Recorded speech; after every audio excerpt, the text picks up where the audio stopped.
Yeah, so I was coming off of the biggest career disappointment of my life when my movie, The Resurrection of Gavin Stone, failed at the box office in early 2017. And I was a director with an uncertain future. And so I poured myself into a short film for my church about the birth of Christ from the perspective of the shepherds.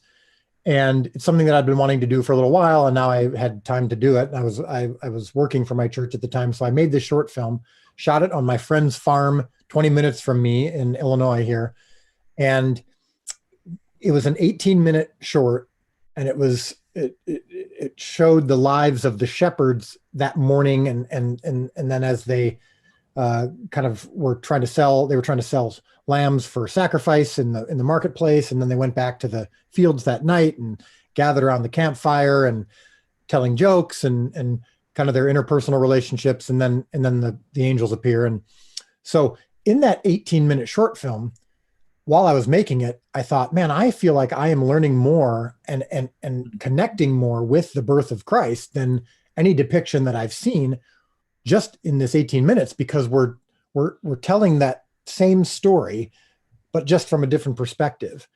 And while I was making it, I was also binge watching lots of shows like I do with my wife. And I just thought there's never actually been a multi-season show about the life of Christ. There's been movies, there's been miniseries, but never a multi-season show. And the thing about multi-season shows that most people love is the characters. You can follow them from year to year and really dig into the backstories of the scenes and of their lives and get to really connect with them. And that's never been done before with the stories of the Gospels. And so that's kind of where the idea came from. And then that short film, very long story short, ended up, it was originally intended just for my church, but it ended up going viral on social media and was the catalyst to raise money for this season one of The Chosen. And 19,000 people around the world crowdfunded it to the tune of $10 million, which shattered the all-time crowdfunding record. And it just reflected how two things. One, how clearly there was an appetite for something like this, but two, that short film, I think, just really resonated with people. I mean, people talked about how their hearts just felt overwhelmed when they watched it, and that compelled them to want to be involved. And I think it's because of that concept of same stories. You're not changing anything. We don't have an agenda. We're not trying to rewrite the Bible. Your Bible is still the same, even though The Chosen has come out now. But that short film, seeing this story from a different perspective, just unlocked things for people. And when people watch season one of The Chosen, they talk all the time about, they tell us every day from around the world that it feels like their eyes have been opened, that they're seeing Jesus in this fresh and vibrant way that they haven't before. And I think that has something to do with the fact that we can explore these stories in a unique way. Yeah, I want to talk a little bit about that. The way that you develop some of these characters was really fascinating to me. Three characters that really have stood out to me from the first season. One, to me, one of the most compelling is Mary Magdalene, and just how you really developed the demon possession. You know, I think we read about demon possession in the Bible, and I have my whole life, but it's kind of flat when you read it, but then seeing it up close. And then the character of Matthew, you know, having him, you know, I'm guessing somewhere on the autism spectrum there. It's not something that I thought about, but really, you know, really makes plausible sense when you watch that character. And then also Pontius Pilate. I mean, not Pontius Pilate, I'm sorry, Nicodemus. You know, Right. the character of Nicodemus. And Right. those three characters, you know, what in your mind, what kind of went into developing these characters? You obviously have more time. You don't have to rush it into one movie, so you can kind of do these things. Yeah, well, it starts with this notion that if we can see Jesus through the eyes of those who actually met him, we can perhaps be changed and impacted in the same way that they were. And that's kind of the secret code of the show, is that Jesus isn't the main character. He's one of five main characters. And that allows us to see him in a bit of a different way, even though the stories haven't changed. So when we were choosing which characters that we were going to focus on and who were going to be our main characters over the life of the show, we looked for people that had really interesting stories in the Gospels that had dynamic arcs. And any storytellers know you need an arc, and you need your character to go from death to life, from drunk to sober, from selfish to generous. And in the Gospels, there's not very much information about these people. And you tend to kind of, meet a guy or a girl in a story in the Gospels, and you get one or two verses, and then it moves on. And so we looked for clues as to which characters in the Gospels had potentially really interesting backstories. And so you've got a guy like Nicodemus, who the first time we meet him is in John chapter 3, and he already believes that Jesus is the Son of God. He's just trying to figure it all out.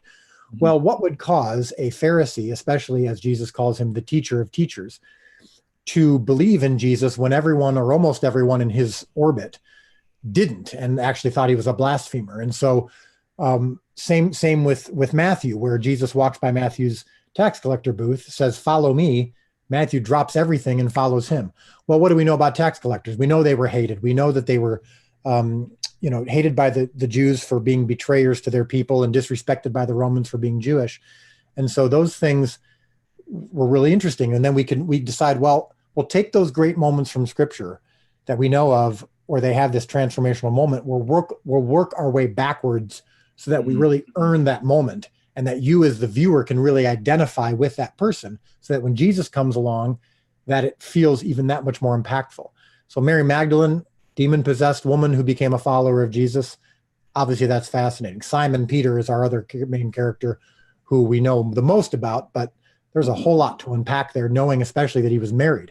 So we explore all that. So that's all the reasoning behind why we chose those people, why we chose to go this route of focusing as much on the followers of Jesus and the people around him as Jesus himself. And for whatever reason, it has, like I said earlier, unlocked for people a relationship with Jesus and an understanding of who he was that maybe they weren't quite getting in three-dimensional form through the traditional means that they've been growing up with.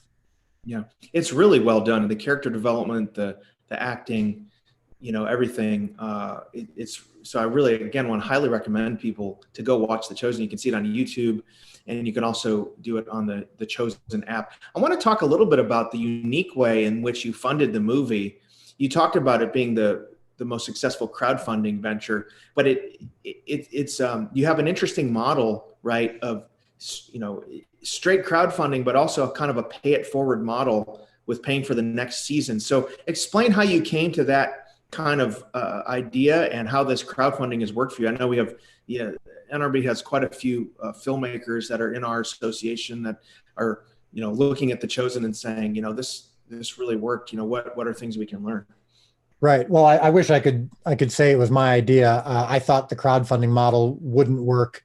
I thought it's usually for small projects and rarely works. I mean, you see it all the time on social media, raising money for my new project or whatever fundraiser that they're doing. And it always seems like they never fully quite get to their goal. And that's how I thought of it myself. And then when the idea came of raising millions of dollars for a show that was created by a guy who's coming off of a career disappointment with no existing fan base, I just thought it was ridiculous. But what we did have was this proof of concept. We had this short film that seemed to really resonate with people.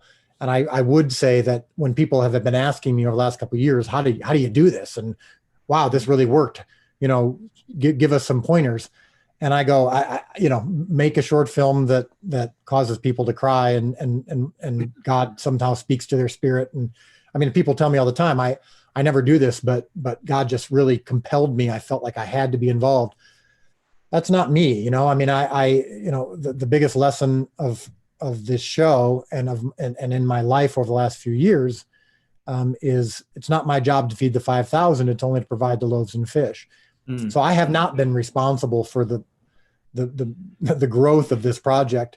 We've just tried to bring our loaves and fish to the table. So to answer your question, though, that short film made a huge difference. Obviously, I mean, that was 99% of the reason that the crowdfunding came in.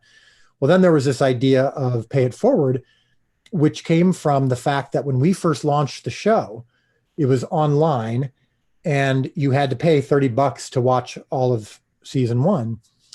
And people just didn't seem to want to do that when, there's so many hurdles that people have in their minds before they watch a show like this. We hear all the time, I thought it was going to be cheesy, or I thought I was skeptical because I thought here's another Jesus show or a Bible project that's not going to follow scripture. People were skeptical. And certainly even if they were open-minded, maybe they weren't open-minded enough to spend $30. And so we started making it more and more free and easy to access, and found that the more we did that, the more people watched it, and then they would go crazy, and then they wanted to support it. Then they were willing to spend money, and they were willing to buy, like I'm wearing a t-shirt right now that says "Get Used to Different," which is a line from episode 7. And we have other t-shirts, and I'm not going to try to sell shirts on this webinar, but my point is people started just, where can I get more? How do I support this show? Mm-hmm. So we thought, well, that's interesting. After they watch it, they become eager to spend whatever God lays on their hearts. So fast forward to, late last year, my partners at VidAngel came up with this pay it forward concept, which is you watch it, and then if you want other people to be able to see it for free as well around the world, because streaming costs money, as you know, it costs us money. We thought, well, maybe if they pay it forward, they'll want other people to be able to watch it for free as well. And that started to work. And then COVID hit. And so we decided we're going to go ahead and make this free with no delays and no restrictions. Because what we did was, I'll make this very quick.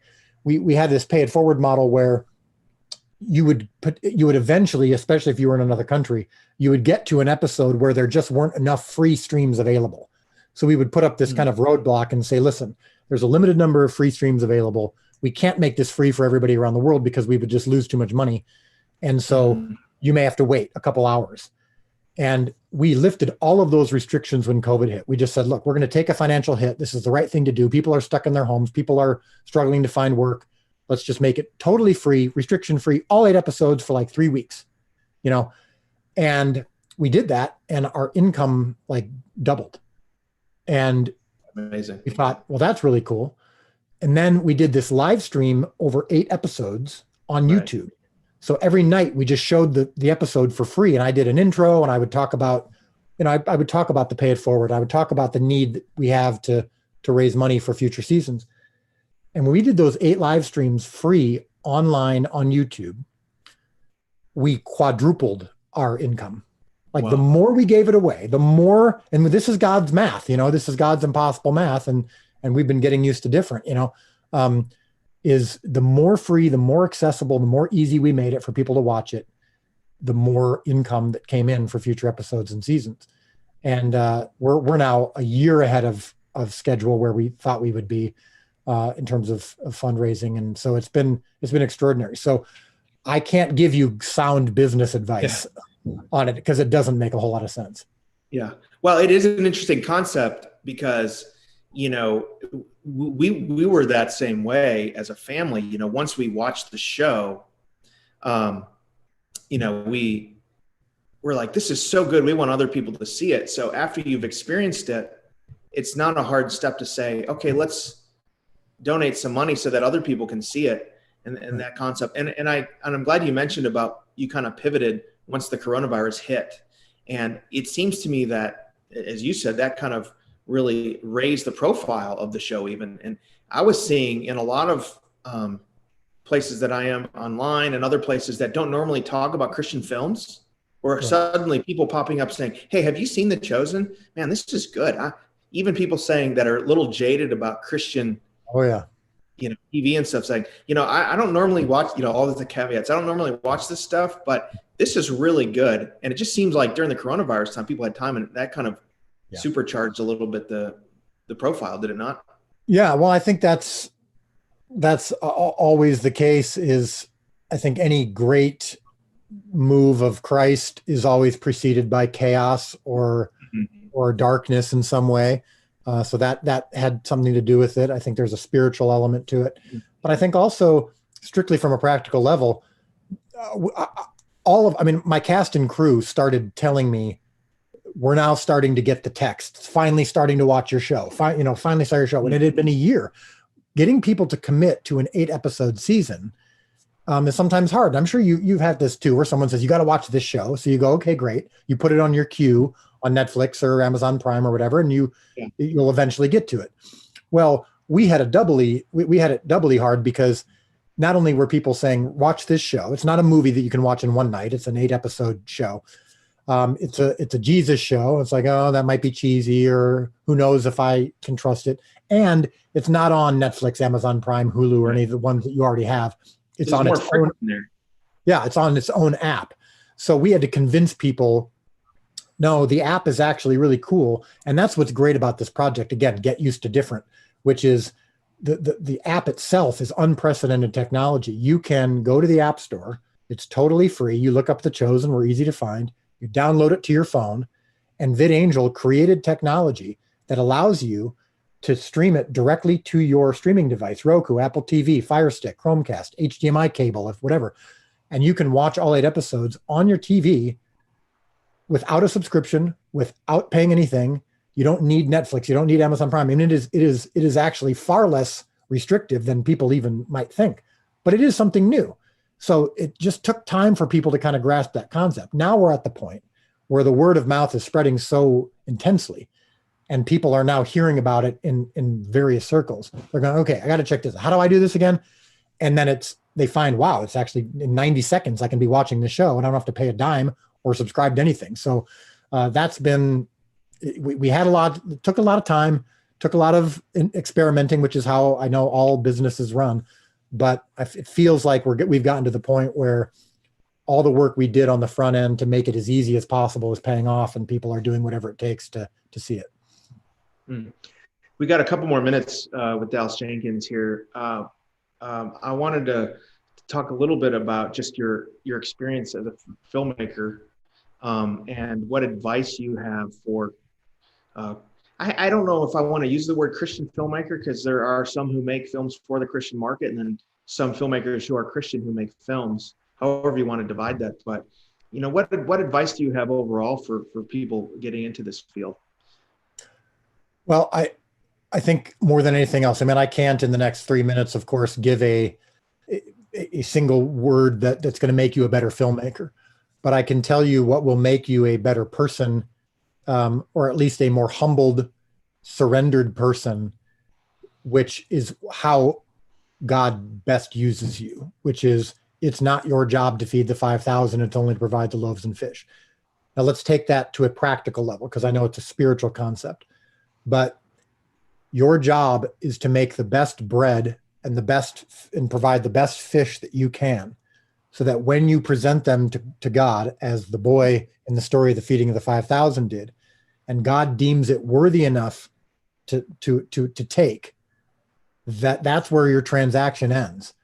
And whether or not it feeds the 5,000, or whether or not God chooses to multiply it or make it successful, is not your job to worry about. Phil Vischer has been saying that for years. It changed my life when he said it. When he said, where you're at in 5 years is none of your business, because God took everything away from him. God took the entire VeggieTales empire away from its creator, Phil Vischer, because he wanted Phil's heart. And Phil has said that many times. And so Phil just concentrated on, what can I bring to God, and not worry about the success or failure of it. And so if you make yourself, and I know this sounds cheesy, but the best baker of bread you can, and the best catcher of fish that you can, so that when you're done and you present it, you're not wrapped up in the marketing of it, the expansion of it. You're just concentrating on, I'm going to make sure that my loaves and fish are as good and healthy as they can be, so that if they're multiplied, that they are feeding 5,000, that people want to share that, and that there's even some left over, as happened in that story. So that is a life-altering concept if you truly embrace it. And so I'm not going to be able to tell you how to be a better filmmaker, especially not in, I've got about a minute and a half left here, but there's books on the subject that you can start practicing. You can start making films with your iPhone, telling stories with your iPhone, just to learn how to tell stories better. Watch all the great filmmakers, become a consumer of great art. But at the end of the day, building a career is not the end game. Making sure that God accepts your 5 loaves and 2 fish when you present them to him, that is the end game. And that concept will change your life when you fully embrace and understand it. That's a great word to close on. Dallas Jenkins, thanks for joining us. Before you leave, three things. Sure. Please tell us when we can expect the next season. Secondly, if someone is watching has never seen The Chosen, which I can't imagine those people exist, but let's assume that there are still some of those people out there, where they can watch it. And third, how can we get the cool shirt like you have and some Chosen merch? Great. Thank you. Well, I'm happy to share that. So it's in terms of season 2, right now, I'm in a bit of a holding pattern. We're waiting on a few answers from some things. We will know probably in the next 2 weeks whether we are filming this fall or if we're having to film early next year. That's dependent a little bit on COVID, but primarily on our location, because we're not going to be filming in the same place we did season 1. So we're looking for potentially a permanent location. Don't need to submit any options. We've narrowed it down, so we're making our decision here in the next couple of weeks. In terms of where they can watch it, I mentioned earlier the app. Just look up The Chosen in the App Store or Google Play, wherever you get your apps. Totally free, easy to watch, easy to connect. You can find it on YouTube as well, but they're in live stream form. The quality is not quite as good, but you can if you want. And then let's see, the shirts. Yes, I've got this Get Used to Different shirt, which is a line from episode 7. We got a really cool shirts and sweatshirts and hoodies and whatnot. Got a hat that comes out tomorrow. Really cool stuff. And we really made it so that it wasn't a crass enterprise, meaning it's not just promotional, but these phrases that we've used and our logo is great conversation starters. And the quality is really, really strong. Like the shirt itself is super comfortable. We really wanted this to feel like something people would want to wear, something that was really high quality and something that would actually cause conversations and direct. We've had people all over the world say that they've had spiritual conversations in line at the grocery store because of our gear. So check it out at thechosenmerch.com, www.thechosenmerch.com. I even spontaneously once did a really cheesy jingle and it caught on. I just went www.thechosenmerch.com, and against my better judgment, somehow it couldn't leave people's heads, and so it allowed them to remember it. So I apologize if that jingle stays in your head, but it will help you remember where to get stuff. So thanks again. Sorry, but not really sorry. Yeah, well, thank you. Thank you, Dallas Jenkins. I appreciate you joining us today here at NRB Live. We're thankful for all of you who have watched us on Facebook and YouTube, and we'll be back next month with another edition of NRB Live. Thank you all for joining us, and you'll be able to find this if you just came in late on our Facebook page and our YouTube page. Great. Thank you.